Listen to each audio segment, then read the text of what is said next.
Hello everyone and welcome to our Tech Tuesday tutorials number 113. Today we take a quick look at Google Jamboard and how to use it in Google Classroom and Meet. Google Jamboard is best known as Google's answer to Promethean and Smartboards, and while they do make physical boards, they also make an app. And this app does not require you to own the board. In fact, the app is free on mobile and on the web. So you can just head on over to your mobile store and install it, or you can go to jamboard.google.com and use it. It's available to all Google customers, not just G Suite for Education. Once you're there, click on the plus icon at the bottom right hand corner, and it will create a new Jam for you.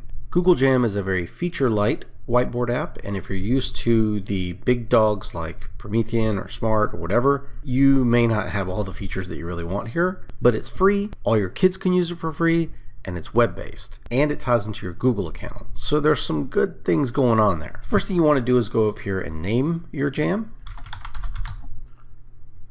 And then you may want to look at the background options you have here. If you click on background, you'll see that you've got some dots, you've got lines, you've got a grid, and you've even got kind of a gray background with a grid and a blueprint and a black background. At the top, you'll see that you've got a couple of frames up here. This frame bar can be expanded, and you'll be able to add frames before or after your current frame. You can also pull this down and duplicate the current frame you're on. Your tools are over on the left-hand side, and you can expand them by clicking on the little arrow to the right of them whenever you click them, and you can see that you can have 4 different types of markers and a few different colors. It currently does not support custom colors or various forms of transparency, so that is a little limited. You have a pen, a marker, a highlighter, and a brush. You'll find that writing with your mouse can be a little bit tricky,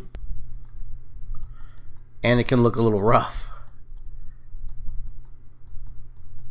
So I highly recommend that if you're going to use this a lot for handwriting, that you get some sort of handwriting tool. Now again, they do have an app, so you can use it on your mobile, and that makes it a lot easier. But if you are serious about using it on your computer, I would recommend getting a tablet of some sort. Luckily, not all of your tablets are very expensive. XPen makes a really nice, affordable budget tablet for only $30. This is a nice little tablet with a decent size. It's portable, it's easy to use, and it works. So I'm going to come in here with my tablet and write it again. A little bit better, a lot more natural feel. Of course, you can always just use a text box, put in text, and resize that text box any way you like. One thing you can't do is move around any of the writing you do. In addition to text, you can also put in sticky notes. You come in here and assign a color to it or whatever else. And then once you save that, it lets you continue to make more sticky notes, or you can just cancel. Once you place it in there, you can resize it, and you can even rotate it by using the little corner icon. Because it's an object, it will have the little pull down menu, which allows you to edit it, duplicate it, delete it, or even affect the order to put it behind or in front of things. If you want an image, you can just right click and copy from the web, and right click and paste, or use the Control-C or Control-V on your keyboard. In addition to images from the web, you can also incorporate some animated GIFs or even things like Bitmojis and all. So let's say that I would like to spruce this up a little bit and use a Bitmoji. You can use the Bitmoji extension for Chrome and come in there and just drag and drop stuff into your Jamboard. Just so you know, my coworker Dustin is absolutely crazy about Bitmojis. He loves them. And you should email him and send him your favorite Bitmojis. I'll put his email up on the screen. If you need more slides, you simply go over here and click Create Frame, move to the right, and it'll make another one. And you can get images from your computer if you'd like as well. So you just hit the little image thing. Notice you can upload it, get it from Google Image Search, from your drive, or anywhere else. So I can drag and drop an image from my computer here, upload that. I can put more than one image on here, of course, if I need to. Jamboard even supports animated GIFs. So if you've got the Giphy for Chrome extension, you can do that as well and search for certain GIFs. Get GIFs of things to have some kind of animation on there. But another thing you can do here is push this out to students by sharing it. Although honestly, the best thing for you to do is to share it in Google Classroom so that it creates a copy for each student. And thereby you can actually come in and put in prompts for the students for them to then answer the questions. All you really have to do is put in a text box with some questions, maybe provide a little sticky note for them to put their answer in there so it's very clear for them, and provide instructions there on the sticky note. Now, of course, they could also add in their own images, do their own writing within that, or move things around and manipulate things. You might have them sort things. You might have them classify things in a certain order, and so on. So in this way, you can make some interesting learning activities for them. That's about all the features that there are for Jamboard. So let's take a look at how you use this within Google Classroom, and then also within Google Meet. And then we got a bonus thing for Google Meet. So some people don't really realize that Jamboard is part of Google Drive. Things are stored in your Google Drive and it works with Google. So when you come over here to create an assignment, you can add it just like any other Google Drive item and choose Google Drive. From here, you can search for stuff, see what's recently uploaded, or you can come over here and choose by file type and notice that jams are at the bottom there.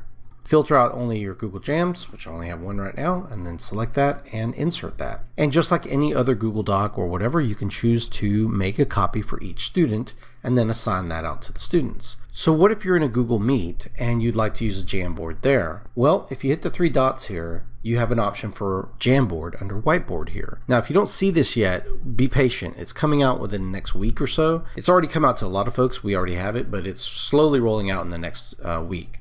So you just go over here to Whiteboard, choose Open Jam. You can open one that already exists in Google Drive or start a new one. We'll just start a new one. Now, when you first open up one or start a new one, it's going to ask you to share this with whoever's in the call at that time. If more people come into the call, it will not automatically prompt you to share it with them. So if you expect more people to come into the call, you may want to turn link sharing on and say anyone with the link at your organization can view it. Now, notice that it defaults to view, but you can give them editing rights if you really want to get a little crazy and let them all go in there and edit it. I'm going to leave mine on view, and then I'm going to hit send.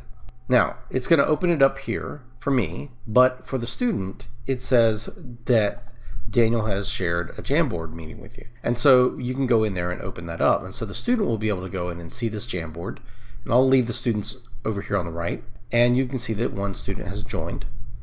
And I can come in here and work on my stuff here. Now notice that whenever I'm doing that, there's a bit of a delay, but it really just waits for me to kind of commit my changes before it puts that on there. And then I can then continue to work things out and talk as I go in the Meet. And so they'll hear me talking while they're watching my Jamboard. If I wanted to, I could just share my screen and have Jamboard open and not hit share and just open it up from my Google Drive. This gives you the option, if you wanted, to give them editing rights to it or to let them see it full screen instead of within the Meet itself as a shared screen. Okay, so and now for a bonus fact. You may have noticed this little blue shield down here. If you click on this, you have access to a thing called Quick Access, which is on by default. Basically what Quick Access does is it says that anyone who's in your organization can join your meeting without having to ask. If you turn this off, then anyone who hasn't been invited to the Google Calendar event, and that's if you even have one, has to ask to join, even if they're part of your school system. This basically stops students or anyone else from joining your Google Meet without explicit invite. Most of the time, you're going to trust most of the people that are in your school system, and for ease of use, you're going to leave this on. But if you ever want to kind of tighten it down, you can do that, and you can turn that off. The other thing is whether or not you allow people to share their screen, or whether or not you want people to send chat messages in the chat within Google Meet. Most of the time chat messages are fine, but you'll probably not want them to share their screen because they can actually interrupt your screen sharing if they do that. And honestly, you may just want to turn off chat messages until the appropriate time and then come back in here and click and turn it back on whenever you're ready for them to chat. These controls can be turned on or off throughout the Meet. So I hope you all enjoyed this video and I hope you found it useful. And if you did, go ahead and hit that like button. Heck, why not support us and click that subscribe button. Click on the bell icon to receive email notifications, leave a comment or idea for a Tech Tuesday video below, share this video with your friends, and we'll see you guys in the next video. Bye-bye.